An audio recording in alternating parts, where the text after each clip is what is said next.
এই জায়গায় একটা ছোট্ট ছেলে গাড়িটারে খাড়া করাইলো। দেখতে পাচ্ছেন গাড়িওয়ালা কারণ চোনা লাগাবো। গাড়িওয়ালারে জিগাইতেছে যে আমাকে একটু এগিয়ে দেন সামনে, কিন্তু গাড়িওয়ালা করে যে হ্যাঁ আসো ভেতরে আগে এগিয়ে দেমনি, কিন্তু ছোট্ট ছেলেটা এই সিলিন্ডার পাইপের মধ্যে কি জানি একটা দিয়ে থিয়ে আসলো আর গাড়ি স্টার্ট নিতেছে না। তো দেখেন এখানে জিগাইতেছে যে গাড়ি বোধহয় ধাক্কা মারতে হবে, নদী স্টার্ট নিতেছে না, ধাক্কা মারা নিচ্ছে। কিন্তু ওই ছেলেটার লগে আসা এই ছেলেটার পার্টনারটা তো বলে যে আমি তো মেলা বড় মেকার, আমি সব কিছু করতে পারি। তো এখানে এসে হেরা ওই সামনেকার ঢাকনি খুলে দিয়ে হেরে ওই ইশারা দিয়ে জিগেলো ওটা খুলে দেয়, ওটা খুলে দিল। খুলে দেওয়ার পরে স্ট্যান্ড নিচ্ছে।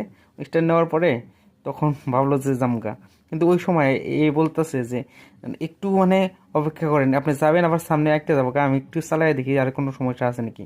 তো চালাবার যায় হেরা দেখেন গাড়িটারি হুদ্দা কিন্তু নিয়ে গেল। গাড়ি ভাড়াটা কীভাবে সোনা লাগাইলো। ভিডিওটা ভালো লাগলে অবশ্যই একটা শেয়ার মেরে দিবেন আর চ্যানেলটা সাবস্ক্রাইব করে দিবেন।